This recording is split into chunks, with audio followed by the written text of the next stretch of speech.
Үйлдвэр технологи парк бол сайн хууль болсон. Одоо ер нь баг үүнээс сайн хууль байхгүй л гэж байна. Санаачлаад батлуулсан хүний хувьд сайн хууль хийхийг хичээсэн. Дэлхийд дээр байгаа одоо олон үйлдвэр технологи паркуудыг жишгийг судалж ээж аль болох сайнуудыг авч одоо Монголд нэвтрүүлэх гэж үзсэн. Гэхдээ одоо бас тийм сайн биш болчиход байна.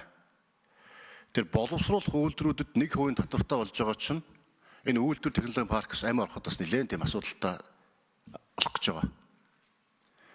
Тийм учраас Монгол улсын ерөнхийлөг санаачилсан цагаан алт хөтөлбөртөө тэр үйлдвэр технологи паркуудад дээр баригдаж байгаа хийх хөрөнгө оруулалтыг дэмжихийн тулд тэр аж ахуй нэгжийн орлогын албан дотор эхний 5 жилд нь 100% чөлөөлөх, дараагийн 5 жилд нь 6 сар удаа жилд нь 50% чөлөөлөхс гадна тэр хүн амын орлогын албан дотор гайлын татвар, нэмэгдсэн өртгийн албан татвар энэ бүгдээс нь чөлөөлөх асуудлыг цогцоор нь шийдээгээд улсын хурлаас тогтоол гаргаад өгсөн баг.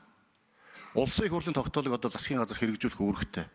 Тийм болохоос манай яг хариуцсан сайд нар маань энэ цагаан алт хөтөлбөрийг дагаж гарсан улсын хурлын тогтоолыг хараад гаач.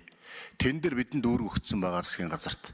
Энийг бариад явах юм бол бид нэр дахиад одоо үйлдвэр технологи паркын хөлбөр өшөө сайжраад энд бид нар жинхэнэ үнцэн бий болох, жинхэнэ баялаг бий болгох боломж бүрдэх гээд байгаа маа. Энэ зэсээ хайлуулаад зэсийн баяжмал хийдэг болчих.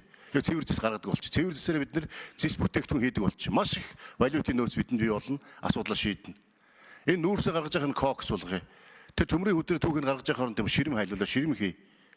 Энэ хэмжээгээр чинь бид валютын орлого нэмэгдэнэ. Ийм л боломжуудыг бий болгох гэдэг. Өөрөөр хэлэх юм бол үйлдвэр чухал.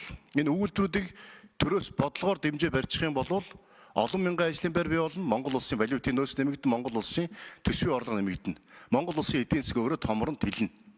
Эрдэнэс үйлдвэрлэлийн технологийн парк